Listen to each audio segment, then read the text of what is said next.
Can you see?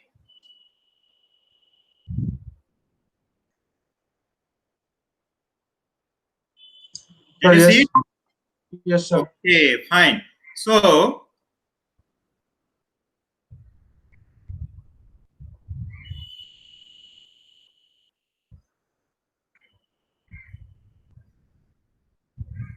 now, so we have already discussed that what we do. Now, what we will do next? So this was step 2. Step 3. Now we have to estimate the parameters. So you have already learned from your linear regression model that we need to estimate the parameters. So what are the parameters? So parameters are nothing but these coefficients. Okay. So we have to estimate the coefficients, which is beta 0, beta 1, beta 2, beta 3, beta 4. So these are the coefficients and these are the parameters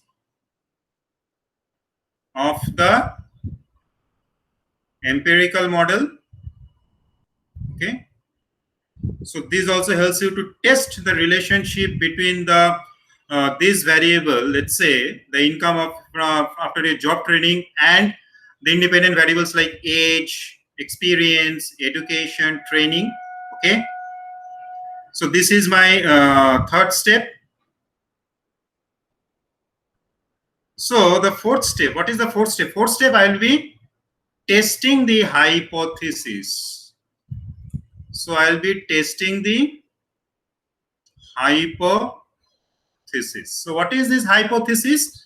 Let's say I would like to test whether beta 1, which is the parameter associated or the coefficient associated, is equal to 0. That means I would like to test whether y and age are independent or not. So this I will term something as null hypothesis.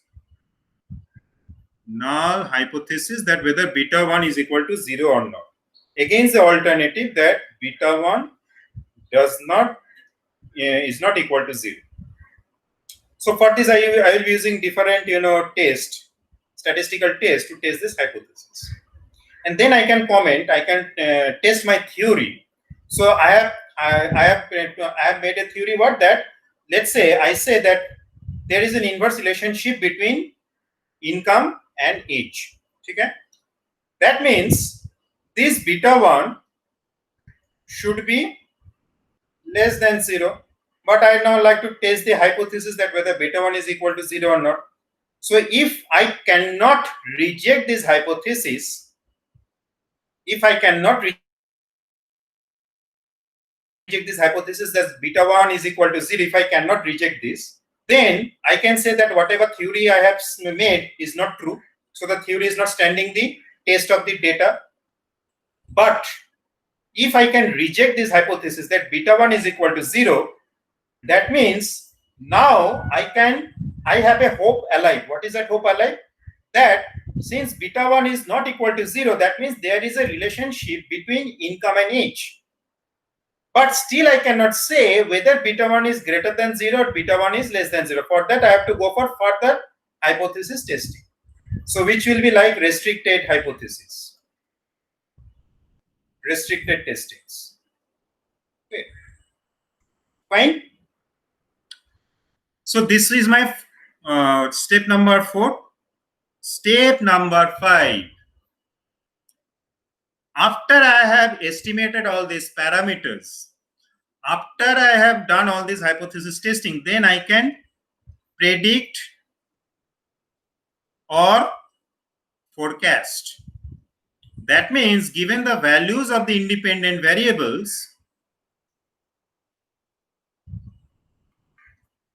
I can now predict or forecast the value of the dependent variables using that econometric relationship which is derived from theoretical model. Okay. So these are the 5 essential steps that are involved in any econometric or empirical economic analysis. Clear? Clear, Abhigyan? Abhigyan? Yes, sir. Okay. So this is our basic. Now, as I mentioned that for any econometric analysis, what is important? For any econometric analysis, that is important is the data which you have in your hand. Because the nature of the data will determine what type of econometric analysis or what type of methodology you can undertake for the analysis. Whether you'd like to test the theory, whether you'd like to estimate the economic relationship, or whether you'd like to evaluate any government policy like job training. So, when we talk about data in economics, we basically have three kinds of data: cross-sectional data,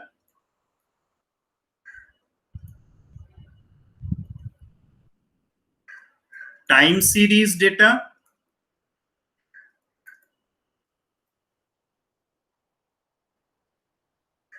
panel data,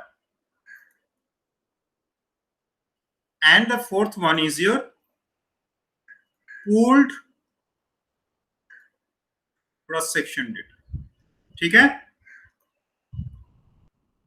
Now, what is cross-section data? Cross-section is a data on different economic variables. Cross-section is data you're collecting data on different economic variables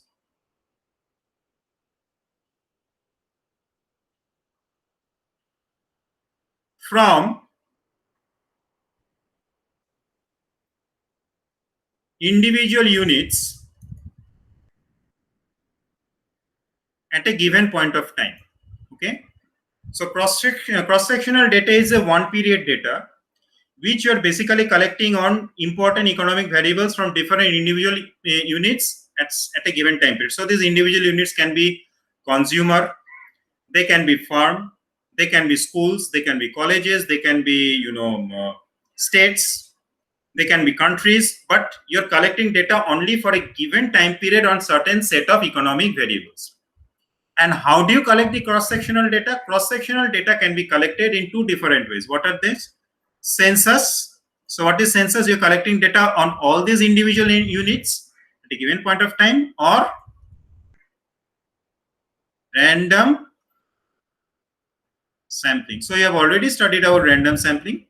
So from a given population of individuals, you randomly select certain individuals and then you collect data from those individuals on the economic variables for a given point of time. Okay. So this is how you get the data on cross-section. So cross-section is nothing but a given set of individual units from which you are collecting data at a given point of time or for a given time period. Next comes your time series data. So what is your time series data? Time series data is nothing but data on economic variables which you are collecting over a period of time,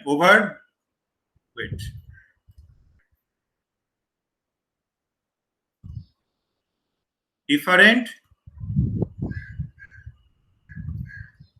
time periods. Okay. Data on economic variables over different time periods. Fine. So let's say you can collect data on GDP from every quarter for every year for India. That's a time series data. You can collect data, let's say, on rainfall for different years for Assam. That's a time series data. You can collect data on production of paddy in Assam for different time periods for different years. That's a time series data. So in time series data, what is important is the order of the data. Okay.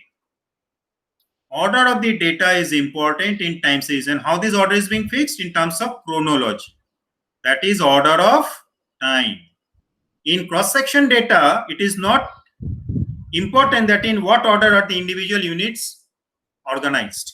But in case of time series data, it is important that in what order the data is organized, and this order data should be organized in terms of time. That is in terms of chronology. So one time period should follow the other time period, not a different way. Okay. Next comes panel data. So what is this panel data? Panel data is nothing but you're collecting data on the cross-section or cross-section over different time periods. So you are now combining these two concepts, that is cross section. You're collecting data on a cross section, that is a given set of individuals for different time periods. So that gives you the panel data. So in panel data, it is not important that in what order is the cross section, that is in what order are the individual units organized. But it is important that for a given individual unit, how the data is organized in terms of time. That means whether you keep yourself ahead or Rangam ahead, it is not important in a cross section. But it is important that whether you're keeping 2019 in front of 2020 or 2020 in front of 2019. So the order of the time is important in the panel data, but not the order of the cross section. Okay. Now the last category of data which we will be dealing with in econometrics is a pooled cross section data. And what is the pooled cross section data? Pooled cross section data is nothing but, let's say you have collected data onto different, let's say to different cross sections. That means to different set of individuals at different points of time. So let's say you collected data onto different sets of individuals in Guwahati district or in Guwahati city before COVID and after COVID. Okay. So before COVID, you randomly sampled a given set of individuals from the population of Guwahati. You collected data on that cross section.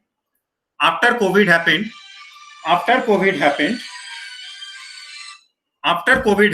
you collected data on, you again randomly sampled some individuals from the population of Guwahati. You created that cross section. You collected data on those individuals after COVID. Now you merge both these cross sections, pre-COVID cross section, post-COVID cross section, to create a bigger set of data.